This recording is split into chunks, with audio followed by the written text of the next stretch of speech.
కేంద్ర ప్రభుత్వం చేసేది జాతీయత నినాదాలు. వాళ్ళు చేసేదంతా ప్రైవేటీకరణ అంటూ ఎమ్మెల్యే సండ్ర వెంకటవీరయ్య ఆరోపించారు.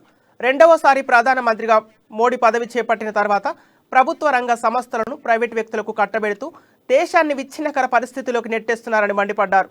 ఖమ్మం జిల్లా సత్తుపల్లి రింగ్ రోడ్ సెంటర్లో ఎమ్మెల్యే సండ్ర వెంకటవీరయ్య ఆధ్వర్యంలో టీఆర్ఎస్ శ్రేణులు భారీ నిరసన ర్యాలీ తీసి మోడీ దిష్టిబొమ్మను దగ్ధం చేశారు.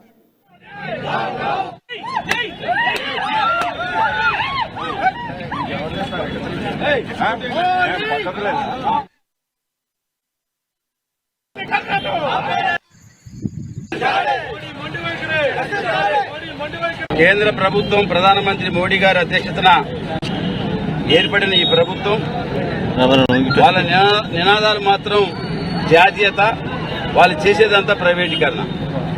ఈ రెండు అంశాలను దృష్టిలో పెట్టుకుని ఇవాళ కేంద్ర ప్రభుత్వం మోడీ గారు రెండోసారి ప్రధానమంత్రి అయిన తర్వాత అన్ని ప్రభుత్వ రంగ సంస్థలను తెగనమ్మే ప్రయత్నం చేయడం, వైజాగ్ స్టీల్ మొదలు లాభాల్లో ఉన్న ఎల్ఐసి మొదలు అనేక రకాల ప్రభుత్వ రంగ సంస్థల్ని ఎంతో మందికి జీవనాధారమై రిజర్వేషన్స్ పొందుతున్న ఈ యొక్క ప్రైవేటు ప్రభుత్వ రంగ సంస్థల్ని ప్రైవేటీకరణ చేసే దిశగా ఈ ప్రభుత్వం పూనుకోవడం జరిగింది. కేంద్ర ప్రభుత్వం ప్రధానమంత్రి మోడీ గారి అధ్యక్షతన ఏర్పడిన ఈ ప్రభుత్వం వాళ్ళ నినాదాలు